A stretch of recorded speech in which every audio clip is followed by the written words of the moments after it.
안녕하세요. 오늘도 사연살롱을 찾아주셔서 감사합니다. 저는 35, 업사이클 패브릭 브랜드를 운영하고 있는 사람입니다.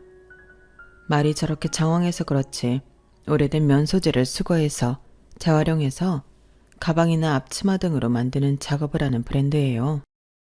지금은 입소문을 타 자리를 잡고 안정적으로 수익을 창출하고 있지만 창업 초반엔 하루가 멀다 하고 울었어요.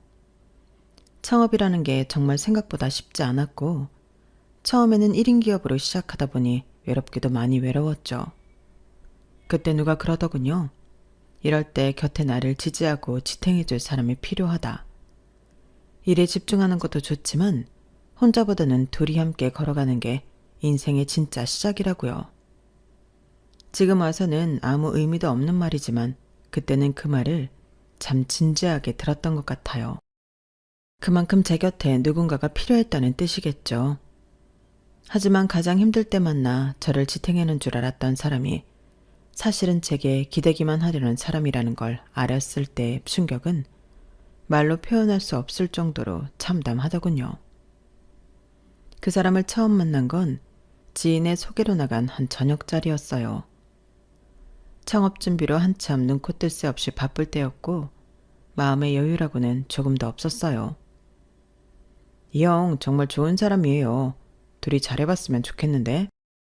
당시엔 새로운 사람을 만나는 일 자체가 너무 피곤했던지라 별로 관심이 안 갔어요.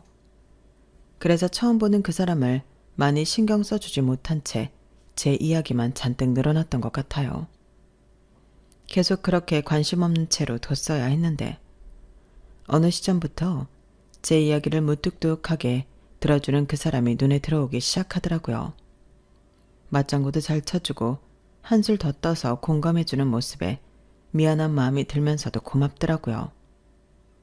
당시 제가 하도 매번 비슷한 고민을 얘기하고 다녀서인지 주변 사람들의 반응은 거기서 거기였는데 정말 오랜만에 제 이야기를 막 털어놓고 싶은 상대가 생긴 거죠. 무슨 이야기를 해도 맛깔나게 받아쳐주니 금방 호감이 생겼던 것 같아요. 게다가 막막하기만 했던 제 브랜드 사업의 비전을 봐주고 절대적인 지지와 존경을 보내주기까지 했어요. 감각이 너무 좋으셔서 이게 정말 버려진 천으로 다시 태어난 거라니 믿기지가 않는데요. 저도 누나가 있는데 이런 아기자기한 티코스터 같은 걸 참 좋아하거든요. 앞치마도 꼭 이렇게 예쁜 걸 사요. 이왕 요리하는 거 예쁜 거 입고 기분 좋게 하고 싶다고. 그래요. 저도 제가 하는 일이 너무 좋고 보람이 있어서 시작했는데 막상 사업을 하려다 보니 마음처럼 잘 안 될 때도 있고 이걸 사람들이 좋아해 줄까 막막할 때도 있더라고요. 그런데 동우 씨 이야기를 들으니까 너무 힘이 되네요. 분명 잘 될 거예요, 세연 씨. 저는 평생 직장에만 다녔던 사람이라 그런지 자기 일을 찾고 해내는 세연 씨가 너무 멋지고 대단해 보여요. 참 멋있어요, 세연 씨. 안정적이었던 그 사람과 새로운 일에 뛰어드는 도전적인 성향의 저는 서로가 갖지 못한 부분에 끌렸어요. 그 사람이 주는 위로와 응원이 너무나 크게 와닿았고 제가 하는 일에 대한 확신과 존경은 당시 제게 꼭 필요한 양분이었어요. 우린 서로가 서로에게 꼭 필요한 존재라는 생각이 들었고 그 마음이 사랑까지 발전하게 되었죠. 연애를 한 뒤에도 늘 일 때문에 지치고 힘들어도 한결같이 제 곁에서 응원해주는 그 사람 덕분에 사업은 생각보다 더 크게 번창했어요. 브랜드에 관심을 보이고 협업이나 팝업 스토어 제안이 많이 들어오기 시작하면서 몇 년 사이에 직원도 꽤 늘어났고 사람들 사이에서 입소문이 나기 시작하면서 매출이 급상승하기 시작했어요. 수익이 안정화되고 바라던 목표치를 어느 정도 이루고 나니 마지막 관문만을 앞두고 있더군요. 나이도 어느 정도 찼겠다. 결혼만 하면 된다는 생각이 들었어요. 그때까지 제 옆을 지켜주고 다른 걱정 없이 일에만 집중할 수 있었던 것이 다 그 사람 덕분이라는 생각에 결혼을 하게 되었죠. 하지만 결혼을 준비해보니 결혼은 현실이라는 말이 정말 딱 맞더군요. 그동안 제 일 하느라 바빠서 남편의 일까지는 신경을 많이 못 써줬는데 연애하는 동안 남편은 잦은 퇴사와 이직을 겪느라 저에 비해 돈을 많이 못 모아둔 상태였어요. 그래도 상관은 없었어요. 돈이 많은 사람이 아니라 인생을 함께할 반려자를 원했거든요. 우리 신혼집은 좀 외곽에서 살아야 할 것 같은데 우리 회사 근처로 잡을까? 당신 회사랑은 좀 멀긴 해도 차 타고 다니면 되잖아. 그럴 필요 없어. 신혼집은 내가 할게. 둘 다 다니기 편한 곳으로 하자. 정말 그래도 될까? 아직도 집은 남자가 해와야 한다는 인식이 있는 것 같아서. 됐어. 우리끼리 무슨 그런 걸 따져? 따지고 보면 내가 잘 된 것도 그때 당신이 옆에서 많이 응원해줘서 그런 것도 있으니까 부담 갖지 마. 고마워. 역시 능력 있는 아내 만나니까 너무 좋다. 당신이 최고야. 서울 중심지에 집을 얻기엔 턱도 없는 저축금에 신혼집은 제가 해가기로 했어요. 너 이렇게 열심히 사는 동안 그 앤 대체 뭘 하고 있었대? 이 나이에 겨우 5천? 엄마 아빠, 저 여기까지 올 수 있었던 거 다 이 사람 덕분이에요. 아니었으면 이렇게 잘 되지도 않았을 거야. 누군가는 신혼집을 여자가 해가는 걸 아깝게 느낄 수 있겠지만 이 사람한테는 아깝지 않아요. 내가 돈을 잘 벌게 된 데에 한몫하게 해준 사람이니까요. 그래, 네가 그렇게까지 말하는 데엔 이유가 있겠지.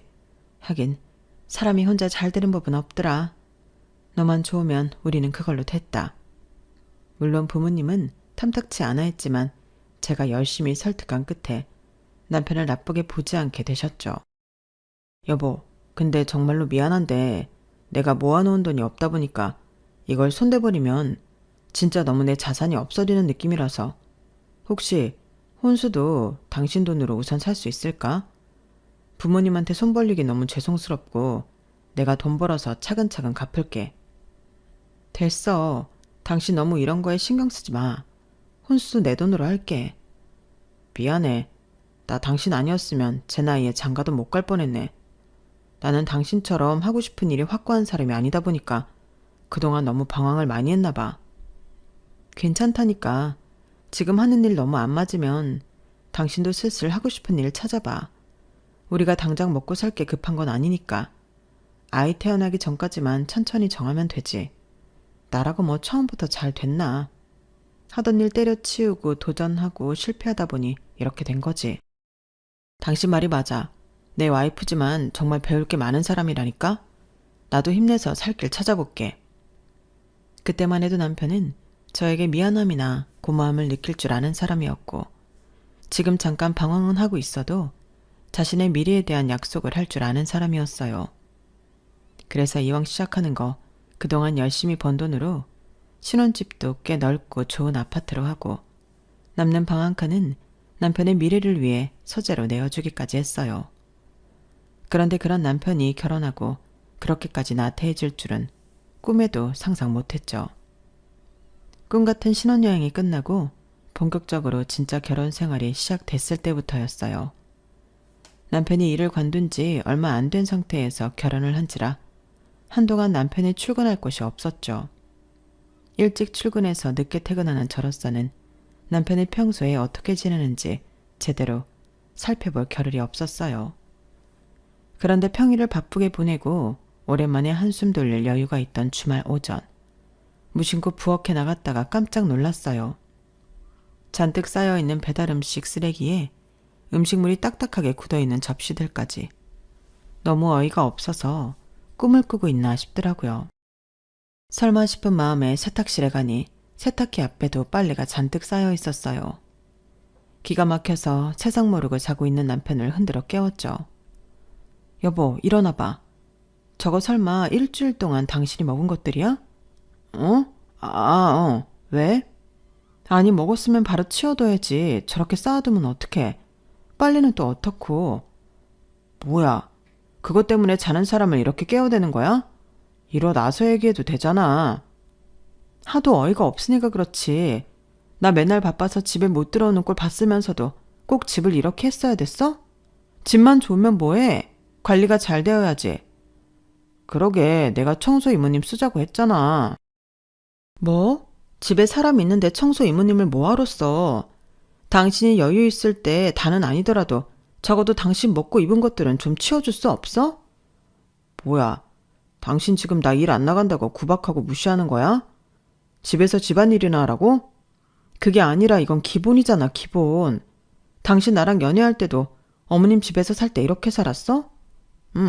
난 엄마가 다 해줬는데? 어차피 나 백날 가르쳐도 집안일 잘 못해. 우리 엄마도 진작에 포기했다니까? 그냥 청소 이모님 쓰자, 어? 당신 능력 되잖아. 무작정 이모님 부를 생각하지 말고 어느 정도 당신도 할 줄 알아야겠다는 생각은 안 해? 우리가 몸이 아픈 것도 아니고 집이 수백 평도 아닌데 할 수 있으면 최대한 직접 해야지. 그니까 직접 할 수 있으면 좋은데 당신은 맨날 일하러 나가 있잖아. 그럼 직접 할 수 있는 사람이 누군데? 나밖에 없잖아. 나보고 집안일이나 하고 기다리라는 거잖아. 제가 바란 건 그저 본인이 먹고 쓴 접시, 설거지, 이불, 빨래 같은 아주 기본적인 것들 뿐이었는데도 남편은 자격지심 때문인지 역정을 내더군요. 더 이상 말해봤자 말이 통하지 않을 것 같았고 남편에게 혹시 이직을 준비하면서 약간 우울증 같은 것이 생겼나 싶어서 싸움은 그쯤에서 관뒀어요. 얼마 없는 푹 쉬는 날, 그날은 하루 종일 집안일에 투자해야 했죠. 그런 제 모습을 보면서도 남편은 조금도 거들 생각을 안 하더군요. 그때 처음으로 느꼈어요. 나와 연애하던 모습이 남편의 전부는 아닐 수도 있겠다는 사실을요. 남편은 그렇게 한동안을 집에서 뭐 하는지도 모르겠는 채로 지냈어요. 새로운 일에 도전해보라고 기껏 만들어준 서재는 들어가 보면 먼지가 쌓인 것 외에는 깨끗하고 거실이나 안방, 부엌만 생활감이 묻어나더군요. 그것도 아주 진하게요. 퇴근하고 집에 돌아오면 어지러져 있는 집을 보면서 내가 결혼을 한 건지 낳지도 않은 큰아들을 키우고 있는 건지 헷갈릴 지경이었지만 저에게도 힘든 시절이 있었듯 남편에게도 지금이 인생에서 가장 힘든 시기가 아닐까 싶은 생각에 꾹 참았어요. 힘들 때 옆에서 도와줬던 사람이기에 저도 응원하는 의미에서 남편을 믿고 기다려보기로 했죠. 하지만 남편은 나아질 기미가 안 보였어요. 그래서 생각해낸 게 제 회사에 들어오게 하는 거였죠. 일을 좀 하다 보면 남편도 달라지지 않을까 하는 기대였어요. 여보, 일이 잘 안 구해지는 거면 구할 때까지 우리 회사에서 일해볼래? 정말? 나 잘할 수 있어. 일 시켜만 줘. 당신 일 구할 때까지만 같이 일해보자. 개인적으로 남편과 쭉 제 회사에서 일할 생각은 없었기에 남편이 자기 일을 찾아갈 때까지만 일하게 하고 싶은 마음이었지만 남편은 그럴 생각이 없어 보였어요.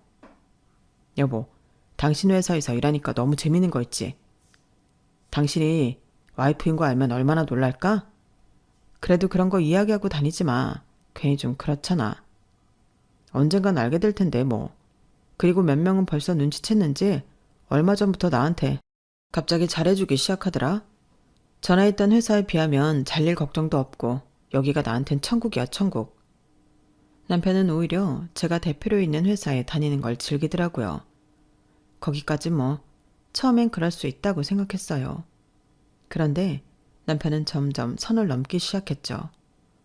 어버이날에 시댁에 갔을 때였어요.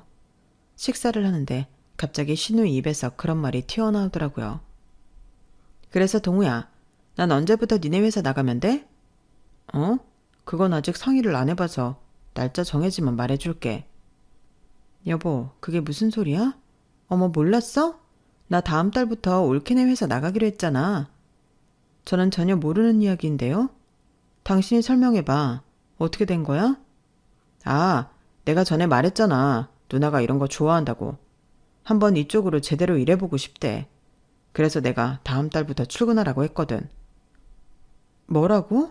어떻게 그걸 대표인 나한테도 말 한마디 없이 결정할 수가 있어? 그리고 무슨 부서에 뭘로 들어올 건데? 디자이너로 뽑으려고. 우리 누나도 감각이 꽤 괜찮아. 지금 하는 건 너무 디자인이 거기서 거기잖아. 좀 새로운 바람이 필요할 것 같은데? 어머, 올케. 서운하게 왜 그래? 둘이 부부인데 그럼 일심동체 아냐? 같이 운영하는 가족회사에서 한 사람은 허락만 받았으면 됐지. 그리고 나도 올케 가족 아니야? 너무한다 정말. 네? 가족회사라고 누가 그래요?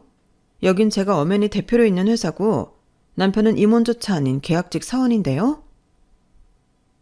뭐? 그게 무슨 소리냐? 이제 동우도 들어가서 공동대표된 거 아니었니? 네? 공동대표요? 누가 그래요? 당신이 그랬어? 그래. 그럼 동우가 우리한테 거짓말이라도 했다는 거야? 여보, 남편이 뒤에서 제 팔을 다급히 잡아당겼지만 그 팔을 뿌리쳤어요. 네, 저도 이 사람이 이렇게까지 할 줄은 몰랐는데요. 거짓말이에요. 저희 회사의 대표는 저 하나뿐이에요. 순간 시부모님과 시누이의 표정이 당황한 듯 얼었지만 금방 아무 일도 없었다는 듯 돌아오더군요. 그래 뭐 대표 자리에 하나라 치더라도 어쨌든 남편이 회사에 그렇게 상주해 있는데 공동대표나 마찬가지 아니니? 시누이인데 취직 정도는 시켜줄 수 있잖아. 어머님, 취직은 아예 다른 문제예요. 형님 디자이너로 일하고 싶으시면 관련 포트폴리오 제게 메일로 보내주세요. 보고 괜찮으면 연락드릴게요. 뭐라고? 여보, 뭘 그렇게까지 해. 우리 누나 정말 이런 쪽에 감각 있다니까. 그러니까 당신 말만 듣고 어떻게 취직을 시키냐고. 나도 낙하산 뽑을 땐 최소한의 할 말이라도 있어야 할 거 아냐. 그 감각 나도 좀 보고 뽑자. 그때가 아마 제가 시댁에서 처음으로 할 말 다 했던 날이었을 거예요. 다른 건 몰라도 제 일을 걸고 넘어지니 참을 수가 없더라고요. 가족 일과 제 일은 다른 일이라는 선을 분명히 긋고 넘어가고 싶었죠. 고작 포트폴리오 보내달라는 말을 했을 뿐인데 형님은 무슨 엄청난 모욕이라도 당한 사람처럼 씩씩댔고 시부모님도 눈에 띄게 당황하셨어요. 아 참, 원래 이렇게 냉정한 애였니? 참 착하고 바른 애인 줄로만 알았는데. 바르니까 이런 것도 바르게 하는 거죠. 그래도 만에 하나 남편의 말대로 형님이 이쪽 일에 소질이 있고 타고난 감각이 있는 편이라면 정말로 일을 맡겨볼까 하는 생각도 없지는 않았어요. 그때 마침 새로운 시각을 가진 디자이너가 필요하다고 판단하고 있었거든요. 하지만 형님은 하루 이틀이 지나도 한 달이 지나도 포트폴리오를 보내지 않았어요. 제가 알기론 형님은 그런 쪽 일은 한 번도 안 해본 걸로 알고 있었거든요. 그래서 역시나 감각이든 능력이든 증명할 만한 결과물은 하나도 안 갖고 있었군 생각했죠. 그러고 보니 더 괘씸하더라고요. 힘들게 읽어낸 회사에 본인은 물론이고 누나까지 불러와 빨대를 꽂으려고 했다는 게 느껴져서요. 이런 생각을 갖고 있다는 걸 눈치챈 건지 남편이 한동안은 회사에서도 집에서도 조용하게 제 비위를 맞추며 다니더라고요. 처음에는 그 일을 반성하나 싶었는데 직접적으로 사과를 들은 적은 없었으니 경계는 계속하는 게 좋겠다고 판단했죠. 그래도 시간이 약이라는 게 괜히 있는 말은 아닌 건지 확실히 시간이 지나니 그 불쾌했던 감정도 서서히 사그라들더군요. 그렇게 남편과 그럭저럭 사이 좋게 지냈던 어느 날이었어요. 우연히 어떤 SNS를 봤는데 저희 제품이 떡하니 협찬으로 들어가 있더라고요. 제품 광고 의뢰를 할 때 무엇보다도 가장 중요하게 생각하는 게 제품과 모델의 이미지인데 우리 제품과는 전혀 어울리지 않는 엉뚱한 사람에게 협찬이 갔더라고요. 주 타겟층이 10, 20대였던 유명 색조 화장품 브랜드와 콜라보를 한 파우치 제품이었어요. 소녀들이 갖고 싶어 할 만한 색감과 디자인으로 업사이클링한 파우치라서 SNS 협찬 광고를 돌리니 꽤 반응이 좋았죠. 그런데 평소 화장을 즐기지 않는 듯한 중년의 여성분께 협찬이 들어가 있었어요. 하나하나 다 살펴보고 컨펌을 하는 저로서는 너무나 황당하고 어이가 없었어요. 당장 담당자를 통해 어떻게 된 건지 알아봐 달라고 했고 전해 들은 소식은 충격적이었어요. 그게 기획팀 과장님께서 이 사람한테 꼭 협찬을 하나 하라고 신신당부를 하셔서 어쩔 수가 없었습니다. 뭐라고요? 알고 보니 남편이 마케팅 부서에 그 사람을 적극 추천한 모양이더군요. 하지만 그 사람은 팔로워 수도 많지 않고 한때 유아 계정을 운영하다가 게시물을 올린 지 아는 지도 꽤 된 사람이었어요. 얼굴조차 낯선 사람인지라 대체 어떤 연유로 이 사람한테 맡기게 된 건지 조사해보니 시누이와 절친한 친구 사이인 모양이더군요. 기가 막혔죠. 화가 나는 걸 꾹 참고 퇴근을 했는데 집에 도착한 남편이 하는 말에 결국 뚜껑이 열리고 말았어요. 여보, 있잖아. 나 직급 좀 올려주면 안 돼? 이제 회사 사람들이 다 내가 당신 남편인 거 아는데 내 직급이 과장인 게 좀 민망해. 당신 말대로 대표까진 아니더라도 이젠 직급 좀 올려줬으면 좋겠는데? 당신이 우리 회사에서 하는 일이 뭐가 있다고 직급을 올려? 당신보다 일 많이 하고 아이디어 내서 매출 올린 다른 직원들만 해도 벌써 몇 명이나 떠오르는데, 당신 직급 올릴 거면 그 사람들 직급을 먼저 올려주는 게 회사에 더 이득 아닐까? 뭐? 당신 어떻게 서운하게 말을 그렇게 해? 내가 회사에 아무런 도움도 안 된다는 소리야? 모르는 분야여도 늘 새롭게 배우는 마음으로 성실하게 임하고 있어. 당신이 몰라서 그렇지. 아, 그래? 그렇게 모르는데 모델은 당신 마음대로 뽑아서 협찬을 해줬어? 뭐? 그걸 마케팅 과장이 얘기한 거야? 아니, 내 제품인데 내가 알아봤지. 난 그냥 마케팅 과장이 SNS 협찬 모델 찾길래 적당한 사람이 있어서 추천한 것뿐이야. 솔직히 언제까지 20, 30대만 노릴 건데 40, 50대 애 엄마들도 노려야 타겟층 확장이 되지. 그럼 그 패키지는 어떻게 할 건데? 완전 감성 자체를 젊게 만든 제품이야. 적어도 40, 50대한테 줄 거였으면 평소 화장을 하는 사람한테 줬어야지. 모든 게시물이 민낯에 색조 화장을 해본 적도 없는 사람한테 협찬을 주면 사람들이 퍽이나 관심 가지겠다. 이게 우리 일만이 아니라 화장품 브랜드랑 콜라보한 제품인데 그쪽 이미지도 생각해 줘야 할 거 아니야. 그리고 그 사람 형님 친구분이던데? 형님 부탁받아서 협찬 준 거잖아. 아니, 그래서 그런 게 아니라 정말 나는 타겟 확장도 신경 쓴 거라니까? 그니까 그걸 당신이 왜 신경 쓰냐고. 아, 내가 정말 당신 때문에 못 살아.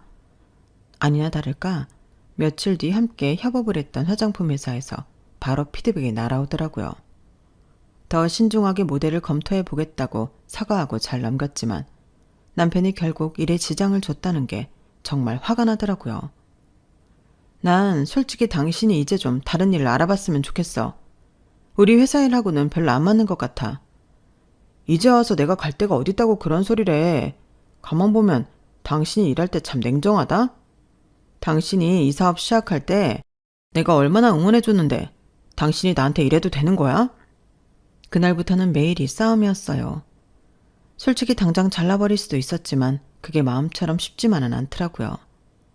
회사 내에서 저와 남편이 부부 사이인 걸 다 아는 상황에서 해고를 해버리면 둘이 이혼을 했니 어쩌니 말들이 많아질 것 같고, 남편에게 공고사직을 하자니 들을 사람도 아니었어요. 또 남편이 회사를 그만둔다고 한들 도저히 스스로 힘으로 일을 구할 것 같지가 않다는 생각이 들더라고요. 대표 남편으로 떵떵거리며 회사를 다니던 사람이 갑자기 일반적인 회사에 잘 적응할지도 의문이었고요. 그런 고민들에 일까지 밀려드니 남편을 어떻게 하면 좋을지 흐지부지해졌어요. 그러다 명절이 찾아왔죠. 연휴가 꽤 길었던 명절이라 친정과 시댁에 후딱 다녀온 후 집에서 밀린 집안일도 하고 휴식 시간을 좀 가지고 싶었어요. 그런데 시댁에 가기로 했던 하루 전날 저녁에 시댁 식구들이 모두 초대되어 있는 잔치 톡방에 시어머니가 통보식으로 문자를 남겨놓으셨더라고요. 내일은 동우집에서 모이는 걸로 하자. 우리 집은 좁으니까 넓은 집에서 모이는 게 맞지? 더 환장하겠는 건 최근 일이 바빠 피곤했던 탓에 그 문자를 보지 못한 채 잠들어 버려서 그 사실을 다음날 아침에야 알게 되었다는 거였어요. 여보, 이게 뭐야? 우리 어머님 집에서 모이기로 했잖아. 그랬지. 근데 엄마가 우리 집에서 모이는 게 편할 것 같다고 하셔서. 아니, 그럼 당신이 말렸어야지. 왜? 그냥 오시라고 하면 되지. 청소도 내가 다 해놨어. 당신은 할 거 없어. 아무리 남편이 대강 청소를 끝냈다고 해도 너무 당황스럽더라고요. 지금이라도 그냥 어머니 댁에서 모이자고 해. 이제 와서 어떻게 그래. 이미 거의 다 오셨을 텐데. 뭐라고? 시간을 보니 어머님께서 모이는 시간을 이른 아침으로 정해놓으셨더라고요. 남편과 싸운 지 얼마 안 되어 초인종이 눌렸고 인터폰에는 시부모님과 시누이 얼굴이 비쳤어요. 아우, 오랜만에 아들집에 와보네. 이 집이 좋긴 좋구나. 확실히 집에 사업하는 사람이 있어야 돼. 직장인 월급으로 이런 데 사는 건 꿈도 못 꿀 일이지. 그럼 뭐해요, 아빠? 하나밖에 없는 시누이 취직도 안 시켜주는 냉혈한 사장인데 뭐. 그래도 이렇게 좋은 집 사는 걸 보니 내 동생도 능력자는 능력자다. 어머님, 아버님, 형님, 저는 어제 일찍 잠들어서 오늘 모임 장소가 바뀐 것도 방금 전에 알았어요. 원래 시댁에서 저녁 좀 모이기로 한 거 아니었어요? 왜 갑자기 바꾸신 거예요? 이럴 때 아니면 내가 아들 집에 언제 와보겠니? 며느리가 이런 건 알뜰살뜰히 챙겨서 때 되면 시댁 식구들도 초대하고 해야 하는데 맨날 바쁘다고 일핑계로 초대를 안 하니 이런 날에라도 한번 와봤다. 그래, 우리가 사업하는 며느리 보고 매번 이리 와라 저리 가라는 것도 영 찜찜하고 말이지. 너 피곤하니? 우리가 직접 움직이는 것도 방법일 것 같아 이리 와봤다. 아유, 얼굴 봐라. 피곤하긴 한 모양이네. 엄청 상했어. 나도 어차피 올케 덕보는 건 물 건너갔으니 명절이라도 좀 쾌적한 집에서 쾌적하게 시간 보내자. 그 정도는 괜찮지 올케? 시댁 식구들은 아주 다 같이 모여서 절 골탕 먹이려고 작정이라고 한 사람들 마냥 죽이 척척 맞더라고요. 시댁 식구들 그러는 거야 하루 이틀도 아니고. 그러려니 싶었지만 그걸 방관하면서 이 상황을 내심 즐거워하는 듯한 남편의 태도가 몹시 거슬렸죠.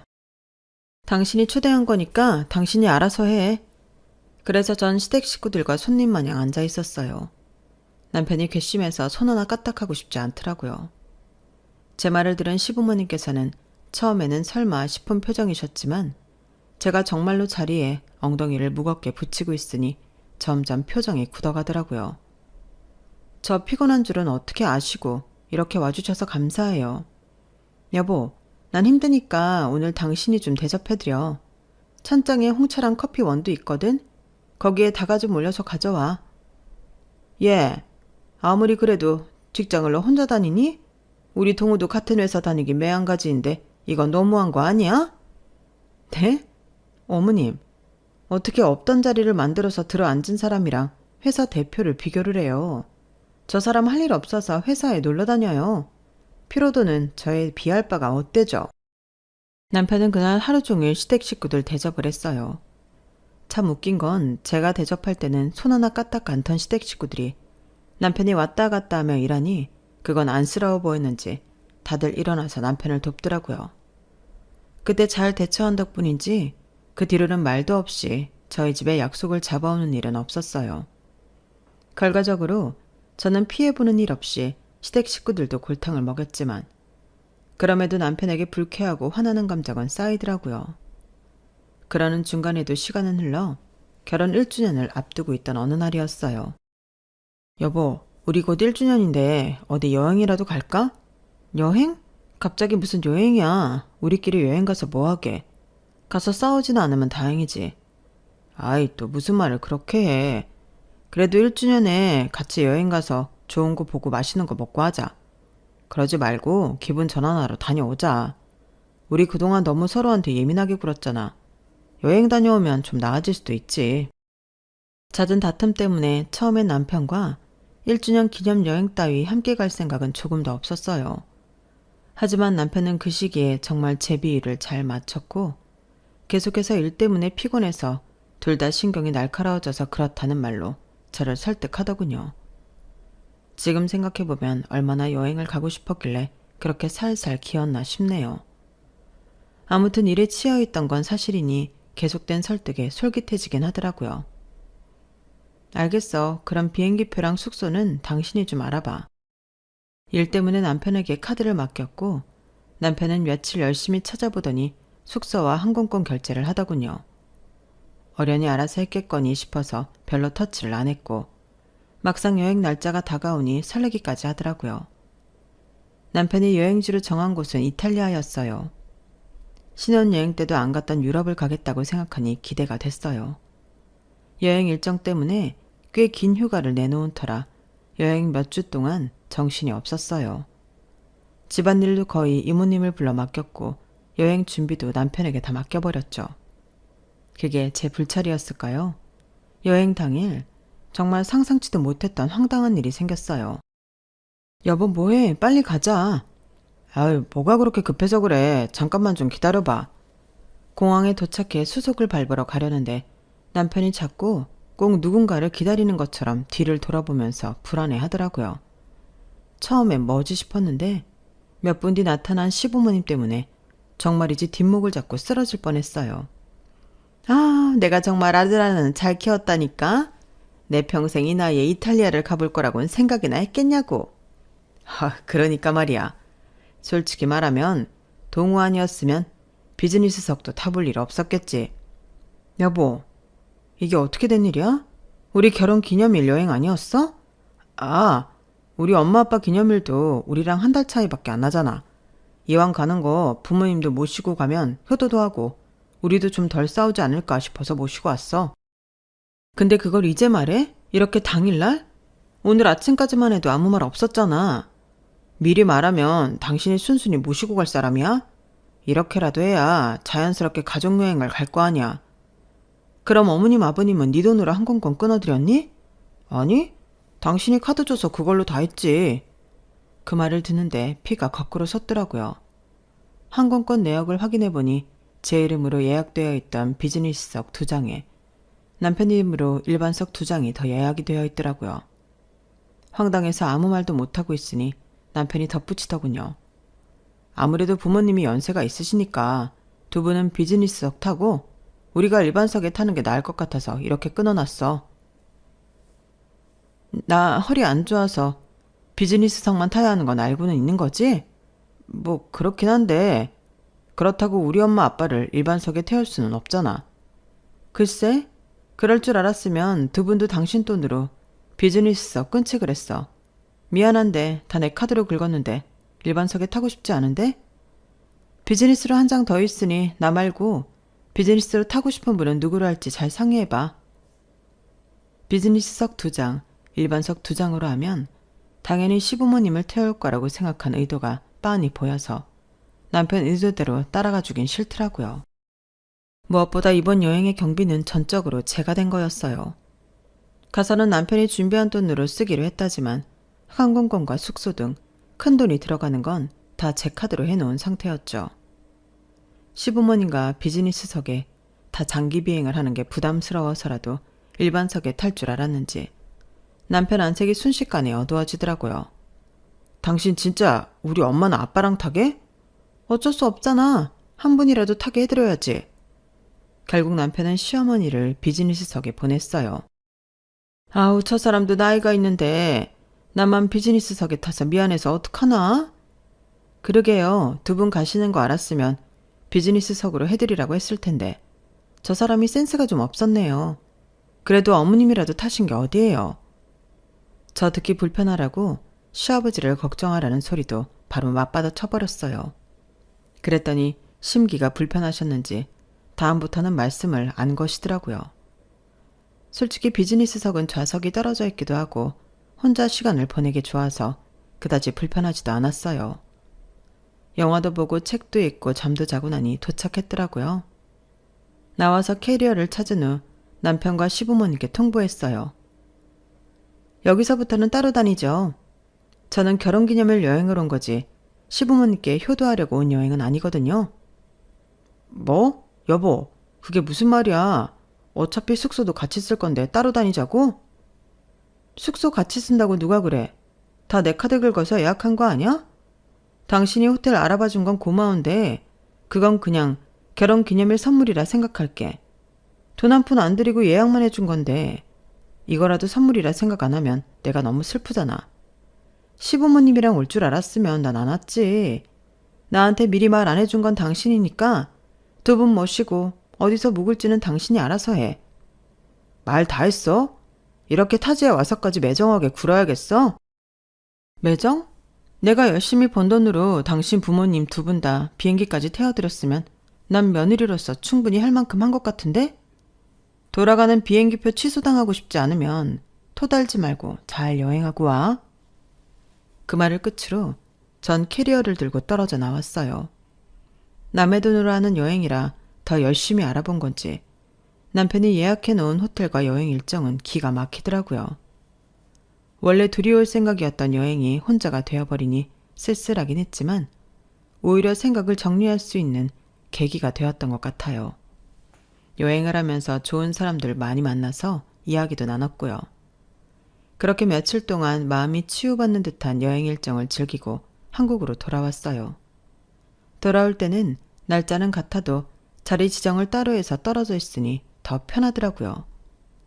이 긴 여행을 마치고 나면 이제는 정말로 제 인생을 새로 시작할 수 있겠다고 생각했어요. 기가 막힌 일은 이로써 끝날 줄 알았는데 집에 돌아오니 더 기가 막힌 일이 눈앞에 펼쳐져 있더라고요. 현관문을 여는 순간 기척이 없어야 할 집안의 사람 기척은 물론이고 냄새까지 나더라고요. 맥주병이 바닥에 뒹굴고 있고 고기 굽는 냄새가 나더라고요. 거실에서 떡하니 상을 펼쳐놓고 낯선 사람들과 고기를 구우며 술을 마시고 있던 신우이의 모습이 보였어요. 어머 올케, 오늘 들어오는 날이었어? 내일인 줄 알았네. 아 어쩌지? 아직 정리를 못했는데. 그래도 덕분에 몇 날 며칠 친구들이랑 넓은 집에서 재밌게 놀았어. 다음엔 올케도 같이 하자고? 뒤늦게 따라 들어온 시부모님도 현관에서 놀라는 기색은커녕 이 집이 젊은 애들 놀기에 분위기 괜찮지 같은 뻔뻔한 소리나 중얼거리시더라고요. 재밌게 놀았어 누나? 형들이랑 누나들 엄청 오랜만이네요. 동우야 덕분에 잘 놀았다. 우리가 이럴 때 아니면 언제 서울에 이렇게 오래 있어 보겠니? 태어난 남편의 태도까지 보고 나니 정말 저 빼곤 다 알고 있었구나 생각이 들더라고요. 그리고 동시에 한국에 오자마자 하려 했던 일을 지금 당장 시작해야겠다는 생각이 들었어요. 괜찮아요. 오늘 오길 잘했네요. 남편이 집안에 들여놓은 캐리어를 다시 현관 밖으로 걷어차듯 내보냈어요. 그리고 신우이를 쳐다보며 똑바로 말했죠. 여기요. 당신 동생 반품할게요. 그 말에 웃던 얼굴들이 전부 얼어붙더라고요. 내가 다시 돌아올 때까지 이 집 비워놓지 않으면 무단 침입으로 신고할 테니 정리 똑바로 해놓으세요. 그리고 당신도 더 챙길 짐 있으면 챙겨도 싹 다 버리기 전에. 그 후로 시댁은 여러 번 연락해왔어요. 얘야, 우리도 동우가 너한테 우리가 같이 간다는 말을 안 했다고는 생각도 못했다. 우리도 몰랐어. 올케 정말 미안했어요. 올케가 그렇게 화낼 줄은 몰랐어요. 진심이에요. 여보, 내가 정말 미안해. 내가 너무 욕심을 부렸던 것 같아. 난 그냥 당신이랑 정말 잘 지내고 싶은 마음에 계획한 여행이었는데 이렇게 좋은 걸 우리만 한다는 생각에 부모님까지 모시고 가고 싶어서 그랬어. 한 번만 용서해주면 안 될까? 하지만 이제는 그 어떤 사과도 후회도 그 시절 저로 돌려놓을 수 없었어요. 완벽하게 혼자가 되어서 다녔던 여행에서 저는 누구의 아내도 며느리도 누나도 아닌 그냥 나라는 사람으로 살아봤어요. 햇살 좋은 광장에서 커피를 마시고 아무도 나를 부르지 않는 하루를 살아봤죠. 남편과 헤어지면 외롭고 쓸쓸할 줄 알았지만 의외로 그런 시간들은 제게 너무나 조용하고 너무나 좋았어요. 맞아요. 그 여행에서 전 남편과의 이별을 결심하게 됐어요. 이혼을 하면 하늘이 무너질 거라고 생각했지만 남편 없는 긴 시간들이 제겐 오히려 위안이 되고 평화롭더라고요. 그래서 용기를 냈죠. 지금은 남편과 이혼을 했고 그 여행에서 만났던 소중한 인연들과 만남을 이어가며 결코 외롭지 않은 나날들을 보내고 있어요. 혼자서도 충분히 웃을 수 있다는 걸 그 여행이 알려줬거든요. 제 이야기는 여기까지입니다.